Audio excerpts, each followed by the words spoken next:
Hello guys, welcome back to my YouTube channel Riyaz vlog. তো আজকের ব্লগটা আমি এখন থেকেই শুরু করছি। তো আমি গিয়েছিলাম টিউশন পড়াতে, তো টিউশনি পড়িয়ে চলে এসেছি। আর সত্যি বলবো, সকালে ভিডিও করিনি, কারণ সকালে কাজ ছিল, যার কারণে ভিডিও করিনি। তো এখন এই সবে আমি এসেছি, ঠিক আছে, সবে টিউশনি পড়িয়ে এলাম। এসে দেখছি এখন আমাদের কোনো সবজি কাটা হয়নি, যেহেতু আমার দিদা গিয়েছিল বাগানে। তো চলো সবজিগুলো কেটে নিই, কী আছে সেগুলো কেটে নিই। তো তোমাদেরকে একটা শাক দেখাচ্ছি। তো বন্ধুরা, এটা হচ্ছে আমাদের এখানে গিমে শাক বলে। তো এই শাকটা খুব তিতো হয়। তো এইটা আমরা সিদ্ধ করে খাই। আর আমি সবে একটুখানি সবে মানে বেচেছি। আর এইদিকে হচ্ছে আমাদের মাছ কিনে আনা হয়েছে, বাটা মাছ। তো দেখো আমার দিদা সবে কেটে নিয়ে এসছে। আর এই ব্যাগে হয়তো শাক আছে। তো আমাদের বাড়িতে অনেক দিন পরেই শাক রান্না হচ্ছে। তো অনেক দিন পরেই আমাদের বাড়িতে আজকে শাক রান্না হচ্ছে। তো তোমরা জানো, এমনি আমাদের বাড়িতে প্রত্যেক দিনই শাক থাকে মেনুতে। তো হয়ে গেছে, এক সপ্তাহ উপরে হয়ে গেছে যে আমরা শাক খাইনি। তো ফের আজকে শাক তুলে নিয়ে এসছে আমার দিদা। তো এখন আমি যাই দোকানে গিয়ে বাজারটা করে আসি, যেহেতু আজকে আমাদের বাজার কিছু নেই। তো দোকান থেকে আলু পেঁয়াজ এগুলো কিনে নিয়ে আসি। তো কাজগুলো করে নিই, আবার তোমাদের সাথে কথা বলবো। তো বন্ধুরা, আজকে আমি রান্না করতে বসেছি। তো দিদা গেছে এখন স্নান করতে, কারণ উম, মানে বয়স হয়ে যাচ্ছে, তো কি বলবো, তো বয়স হয়ে যাচ্ছে। আর দেরি করে স্নান করলে ঠান্ডা লেগে যায়, যার কারণে উনি তাড়াতাড়ি করে চান করতে চায়। তো আমি স্নান করতে চাই। তো যার জন্য আমি বললাম যে তুমি যাও, গিয়ে স্নান করে নাও, আমি রান্না বান্না করে নিচ্ছি। তো চলো আমি কি করছি এখন তোমাদেরকে দেখাই। তো বন্ধুরা, আমি এখন পাতা পাতা মানে উনানে দিচ্ছি। পাতা দিয়ে মানে কাঠ আছে, তো এই অল্প কাঠ আছে। তো পাতা গুঁড়িয়ে নিয়েছিলাম আমার দিদা। তো এর মধ্যে দিয়েছি পালং শাক সিদ্ধ করতে। আর মাছে নুন হলুদ মিশিয়ে দিয়েছি, ভাজবো। আর তোমার এদিকে আছে তিতো শাক সিদ্ধ হবে, তো চাল। তো এই এই কাঠ, তারপরে এই পাতাগুলো, সত্যি বলবো আমার দিদা অনেক কষ্ট করে নিয়ে আসে বাগান থেকে। অনেক অনেক দূরে দূরে যায়, বাগানে যায়, গিয়ে এইগুলোকে নিয়ে আসা হয়। সত্যি বলবো, নিজেদের না গাছ থাকলে, নিজেদের কিছু না থাকলে লোকের কথা শুনতে হয়। তো আমার দাদু এই নিয়ে এক সপ্তাহের উপরে হয়ে গেছে, কোনোদিনও গাছ কাটা কাজে কোনোদিনও যায়নি। তো এই এক সপ্তাহ হচ্ছে আমার দাদু যাচ্ছে মানে গাছ কাটার কাজে। কারণ সত্যি বলবো, আমাদের মানে এমন সময় যাচ্ছে যে কি বলবো তোমাদেরকে, তোমরা বুঝতেই পারছো যে আমি কি বলতে চাইছি। তো যার কারণে যাচ্ছে। আর এমনকি আমাদের যে রান্না হবে, যে আমরা কাঠ দিয়ে যে আগুন মানে জ্বালানি কাঠ পর্যন্ত আমাদের নেই, যার জন্য আমার দাদু মানে মানে কাঠ কাটার কাজে যাচ্ছে। তো ওনারা বলেছে কিছু কাঠ দেবে, ওই জন্য তার জন্য কাজে যাচ্ছে। তো চলো আবার পরে কথা বলবো। তো আজকে বিকালে যাব, আমিও যাব আমার দিদার সাথে বাগানে। আর গিয়ে মানে কাঠ কাঠগুলোকে আবার নিয়ে আসার ব্যবস্থা করতে হবে। আর সত্যি বলবো, ওনারা মানে কাঠগুলো আমার দাদু কাজ করছে বলেই দিয়েছে, নাহলে হয়তো দিত না। তো চলো এখন রান্নাটা করে নিই, আবার পরে তোমাদের সাথে কথা বলবো। তো বন্ধুরা, আমি রান্না করতে করতে উঠে এসেছি, কারণ আমার দিদা রান্না করতে বসেছে। তো আমাকে বললো স্নান করে নে, যেহেতু 12:30 বাজে। তো চলো স্নানটা করি। আর আজকে তো কলে জল আনার কোনো কথাই নেই, কারণ কলে আজকে কাজ হচ্ছে। তো কলটা তো অনেক দিন আগে ভেঙে গিয়েছিল, যার কারণে ওটাকে আবার ভালোভাবে গোছানো হচ্ছে, মানে নতুন করে দেবে একেবারে। তো যাই হোক, আজকে জল আনা বন্ধ। তো এখন স্নান টান করে নিই, করে নিয়ে আবার তোমাদের সাথে দেখা করবো।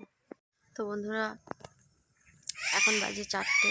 তো 4টের সময় আমার দিদা বলেছিল বাগানে যেতে, কারণ তোমাদেরকে আমি বলেইছিলাম যে আমার দাদু সারাদিন মানে যারা গাছ কাটে তাদের কাছে পড়ে রয়েছে, কারণ তাদের সাথে কাজ করছে। পড়ে রয়েছে বলতে কি, গাছ কাটছে, তাদের সাথে কাজ করছে, যাতে আমাদের কিছু জ্বালানির কাঠ তারা দেয়।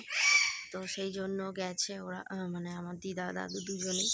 তো আমাকে বলেছিল, তো আমি বলি দাদু যাচ্ছে যখন, তাহলে আমি আর যাব না।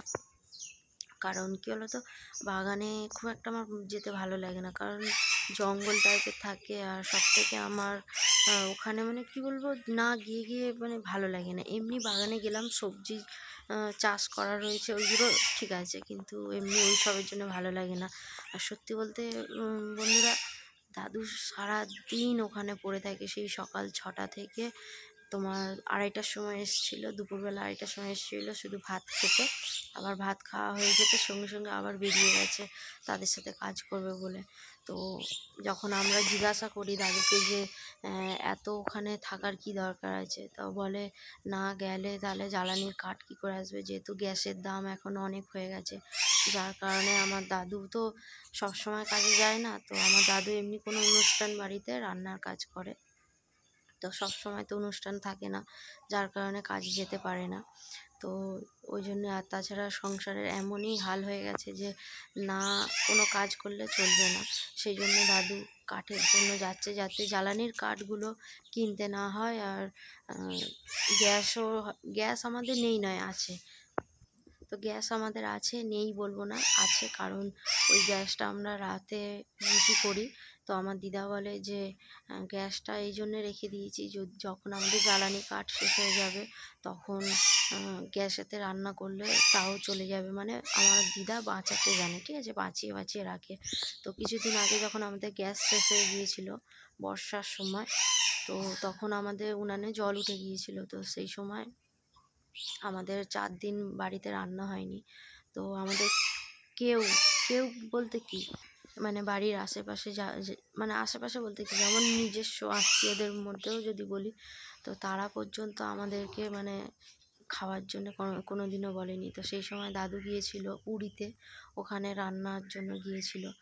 তো বাড়িতে আমরা 3 জন ছিলাম, আমি, দিদা আর আমার মামা। তো আমাদের 3 জন আর 4 দিন ধরে ঠিক করে খাওয়া হয়নি। তো সেই 4 দিন আমি আমার নিজের বাড়ি থেকে মানে ভাত নিয়ে এসেছিলাম। তখন আমার বোন বিয়ে করেনি, তখন আমার বোন ছিল। তো আমার বোনকে আমি বলেছিলাম যে আমাদের গ্যাস শেষ হয়ে গেছে, কিছু খাবারের জন্য যেত, তখন ও আমাদের জন্য ভাত করে দিয়ে যেত, কি আমি নিয়ে আসতাম। সত্যি বলবো, সেই একটা দিন গেছে যখন মানুষকে চিনতে পেরেছি, যে নিজের মানে কাছের মানুষরাও তখন তোমাদেরকে চিনবে না যখন তোমরা বিপদে পড়বে। তো সেই জন্য আমার দাদু খুব পরিশ্রম করছে যাতে সেই দিন না দেখতে হয়। যখন উনি এসে শুনেছিল তখন উনি বলেছিল কেউ ডাকিনি তোদের, আমরা বলি না। তো চলো, এরকমই ভাবে আমাদের দিন চলে যাচ্ছে। তো দাদু সত্যি কষ্ট হয়, কিন্তু কি করব বলো, না কাজ করলেও হবে না। তো তোমরা প্লিজ আমাকে একটু সাপোর্ট করো, যাতে আমি তাদের পাশে দাঁড়াতে পারি, তাদেরকে হেল্প করতে পারি। তো চলো, আবার পরে কথা বলবো। তো বন্ধুরা দেখো, এই কাঠগুলো আমার দাদু নিয়ে এসছে আর দিদা নিয়ে এসছে। এই আমার দিদা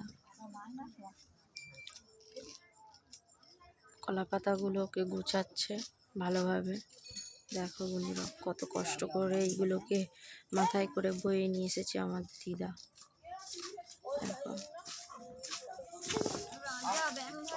তো বন্ধুরা দেখলে যে আমার দিদা আর দাদু কত কষ্ট করে কাঠগুলোকে বয়ে বয়ে নিয়ে আসছে সেই মানে গাছ কাটা লোকেদের কাছ থেকে। তো তো আমার দাদু বলেছে আমাকে টাকা দিতে হবে না, আমাকে যে টাকাটা আমি পাবো সেই টাকা আমাকে জ্বালানির কাঠ দিয়ে দেবে, কারণ আমাদের জ্বালানির কাঠ নেই।